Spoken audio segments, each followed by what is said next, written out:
A crisp autumn evening blanketed Chicago, its golden lights stretching over the bustling streets.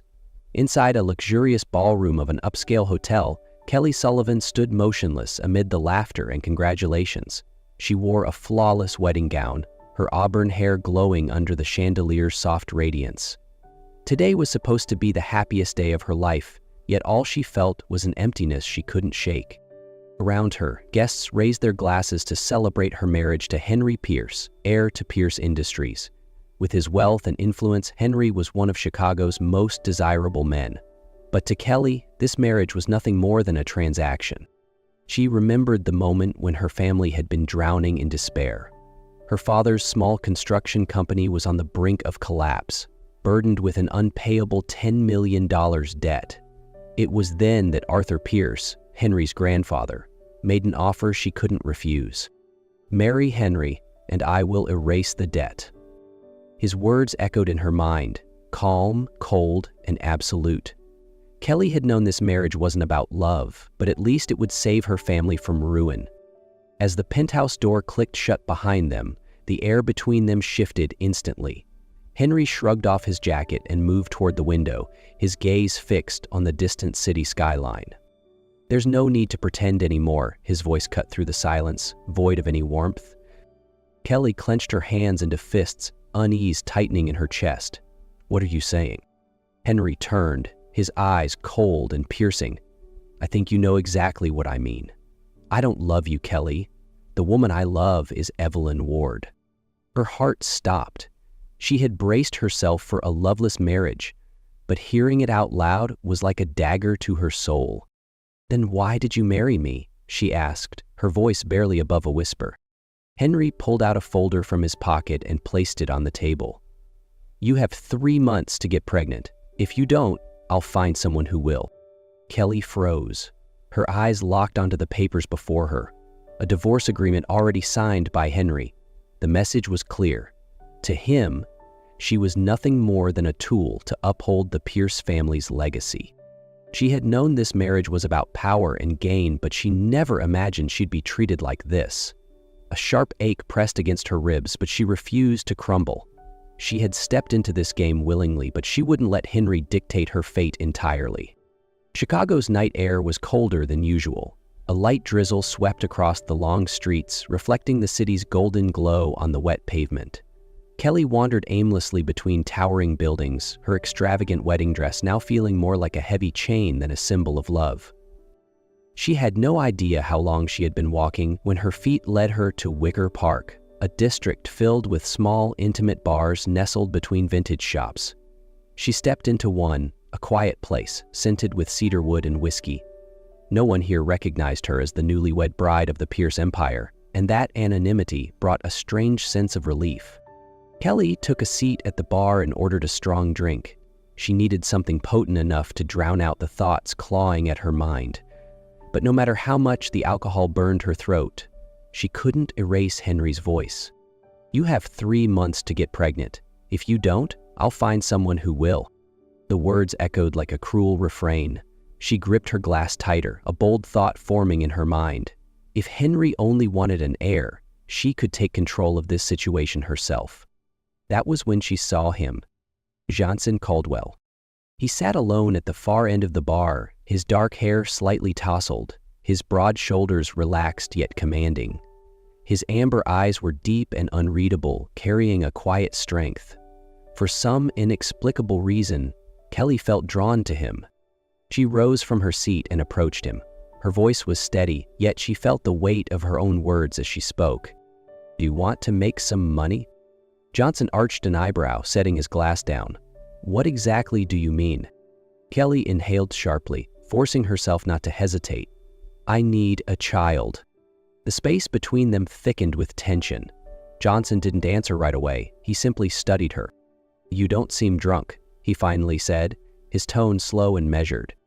"I'm completely sober," Kelly replied, her determination shining through. Johnson was quiet for a moment before a small, amused smile crossed his lips. "You think this is something you can just buy?" Kelly stiffened. "How much do you want?" He leaned back in his seat, his gaze sharpening. "It's not about money. I just want to know why." her fists clenched at her sides, the pressure in her chest unbearable. "Because if I don't do this, I lose everything." Johnson held her gaze for a long moment, as if trying to see past the surface. Then he let out a soft chuckle, one that wasn't mocking, but wasn't entirely kind either. "All right," he said, "but not for money." Kelly blinked, caught off guard. "Then why?" He lifted his glass, swirling the amber liquid inside. "Because I see something in your eyes. A woman who doesn't want to be controlled." Outside, the rain continued to fall, mixing with the quiet breath of a deal made in the shadows, a deal that would change everything. 2 days later, Kelly drove north, leaving Chicago behind. The map led her to a small wooden cabin near Lake Michigan, the place Johnson had mentioned in his message. She parked in front of the porch, her heart pounding harder than she expected. This was supposed to be just a transaction, a deal without emotions. But now, standing at the door, she hesitated. Before she could knock, the door swung open. Johnson leaned against the frame, his gaze steady yet expectant. "You made it," he said, his voice warm and deep. Kelly nodded and stepped inside. The cabin smelled of pine wood, and the dim glow from the fireplace cast long shadows on the walls. It was nothing like the luxurious world she was used to, yet it carried a quiet sense of peace. Johnson poured her a cup of hot tea. "Are you sure about this?" Kelly stared into the liquid, her fingers tightening around the mug. After a long pause, she murmured, "I don't have another choice." They didn't rush. That night, instead of diving into the terms of their arrangement, they sat on the couch and talked. Kelly spoke of her childhood, the years before her family's company crumbled. She talked about her parents, how they had fought to keep everything together, but had ultimately lost to mounting debt. Johnson listened without interrupting. When she finally stopped, he spoke. He told her about a memory from long ago, when he was just 10 years old. A storm had capsized his family's boat on Lake Michigan, leaving him stranded on a rocky ledge for an entire night. "There was a girl who saved me," he said, his voice thoughtful. "She pulled me into a small boat, shared her last piece of bread, then disappeared before I could ask her name." Kelly froze. The story sounded strangely familiar. "I don't remember much," Johnson continued, staring into the fire. "But sometimes I wonder, if I saw her again, would I recognize her?" Kelly let out a small, hesitant laugh. "Do you believe in fate?" Johnson looked at her, his gaze touching something deep inside her. "Do you?" She didn't answer, but for the first time in a long time, she didn't feel so alone. In the following weeks, Kelly and Johnson continued meeting at the cabin by Lake Michigan. What started as a mere arrangement began to feel dangerously real. Johnson never rushed her. He didn't treat her like a transaction. Every time she arrived, he made her tea, listened to the stories she had never told anyone before, and each time she left, she found herself longing for the next meeting. But Henry noticed. At the Pierce estate, Henry started seeing the changes in Kelly. She was no longer the quiet, obedient woman she once was. There was something different in her gaze, an unmistakable spark of defiance. One evening, as Kelly walked through the marble halls of the estate, Henry stepped in front of her. "Where have you been these past few weeks?" His voice was low and cold, but there was something else beneath it, something dangerously close to anger. Kelly met his gaze, her fear long gone. "That's none of your business." Henry stepped closer, his eyes darkening. "We are still married, Kelly." She let out a quiet laugh. "Are we? A loveless marriage? A business arrangement? I owe your family, Henry, but that doesn't mean I have to let you control me." His jaw clenched. "It's Johnson, isn't it?" She didn't answer, but her silence was all the confirmation he needed. Henry let out a humorless chuckle, but there was something unsettling in his expression.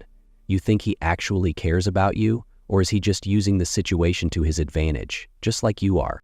His words cut like a blade, but Kelly didn't let them sink in. She had learned to navigate the Pierce family's manipulations. "Maybe," she said, her voice steady, "but at least he isn't forcing me to bear a child for his family's reputation." Henry's grip tightened, but he had no rebuttal. From the shadows of the estate, Evelyn Ward had heard every word. She had spent 8 years securing her place by Henry's side, ensuring she was the only woman in his life. But now, for the first time, she felt a threat looming.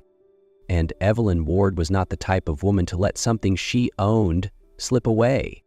Kelly had no idea how close danger had crept. She kept visiting the cabin by Lake Michigan, seeking solace in Johnson's presence. Yet, deep inside, an uneasy feeling lingered. She couldn't shake the sense that someone was watching her, that her newfound happiness was too fragile to last. That evening, as Kelly stepped out of a small cafe in downtown Chicago, a black truck suddenly screeched to a stop beside her. She barely had time to react before 2 masked men grabbed her and dragged her into the vehicle. Panic seized her. She struggled, but the cloth pressed against her mouth muffled her screams. The truck sped through dark streets before stopping at an abandoned dock near the lake. Kelly was pulled out, her hands bound tightly behind her, and shoved onto a rickety wooden chair in the cold night air. One of the men crouched beside her, his voice gravelly. "Don't fight, Miss Sullivan. You just need to disappear and everything will be easier." Her blood ran cold. This wasn't a ransom. This was an execution. Then she heard it, Evelyn's name. Evelyn wanted her gone. At the same time, Johnson sensed something was wrong. He had texted Kelly, but there was no reply. A nagging unease coiled in his chest, driving him into the city. When he neared the cafe she often visited, he found her phone discarded on the pavement. A sinking feeling settled in his gut.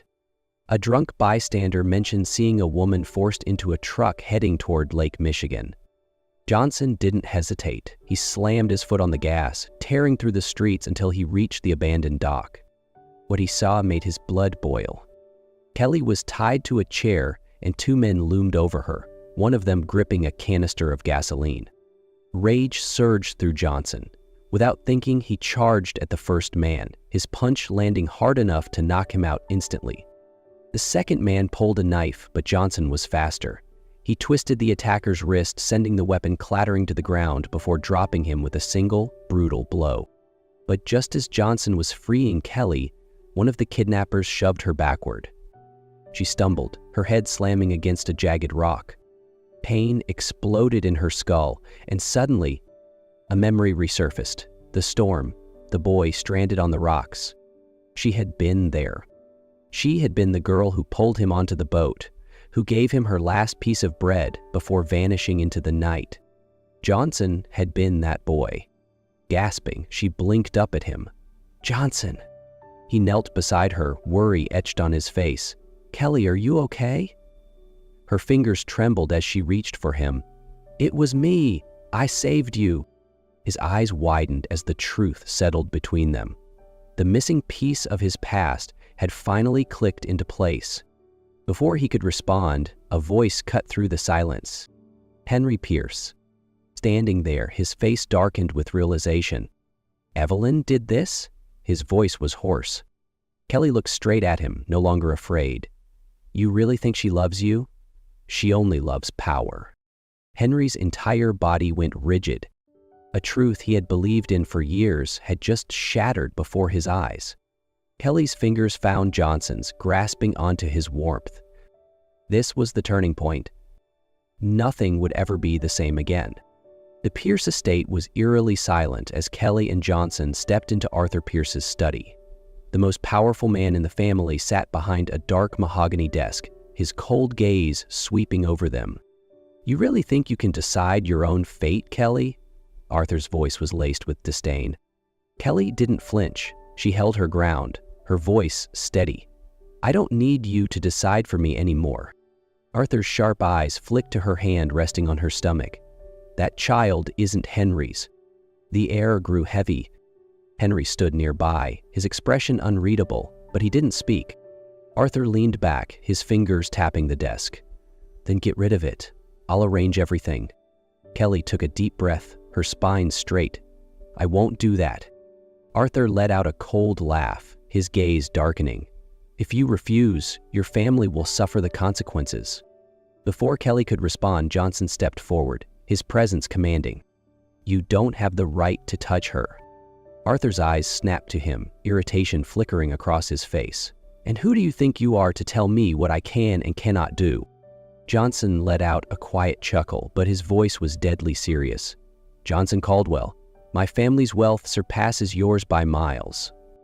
Arthur stiffened. For the first time, a flicker of unease crossed his face before he masked it with indifference. "You think you can threaten me, Henry Pierce?" Johnson's voice was calm but laced with power. "If you so much as lay a hand on Kelly or this child, I will bring your entire empire to the ground." Silence filled the room. Henry, who had stood frozen throughout the conversation, finally inhaled deeply. His gaze settled on Kelly, the woman he had taken for granted, the woman he had never truly known. For the first time, regret clawed at his chest. He had believed power and legacy mattered most, but watching Kelly slip away, he realized he had lost something far more valuable. And now, she no longer belonged to him. Kelly turned to Johnson, her fingers intertwining with his. "Let's go." Without looking back, she walked out of the Pierce estate, leaving everything behind to start anew with the man who truly loved her. News of Kelly's kidnapping spread quickly across the headlines. Evelyn Ward was arrested, her carefully concealed crimes finally dragged into the light. At the same time, Henry Pierce collapsed inside his estate. A sudden stroke struck him as the realization hit. The empire he had spent a lifetime building was crumbling. The secrets, the betrayals, the truths he had tried to bury had all come back to destroy him. Weeks later, Kelly's divorce from Henry was finalized. With a single signature, she severed all ties to the Pierce family. She had once been a pawn in their game, but now she had reclaimed her life. She and Johnson left Chicago on a misty morning, the city still veiled in dawn's quiet embrace. They chose a small town by Lake Michigan, a place with quiet streets, cozy cafes, and a cabin nestled by the water's edge. No more debts, no more lies. Just freedom. Kelly sat on the porch, her hand resting on her stomach, feeling the soft rhythm of life growing inside her. Johnson stepped behind her, his arms wrapping around her, his warmth settling over her like a promise. They had lost so much time searching for each other, but now they had a lifetime to love. As the evening sun dipped below the horizon, Kelly closed her eyes, inhaling the crisp, fresh air. For the first time, she felt free. And for the first time in forever, Kelly knew she was truly happy.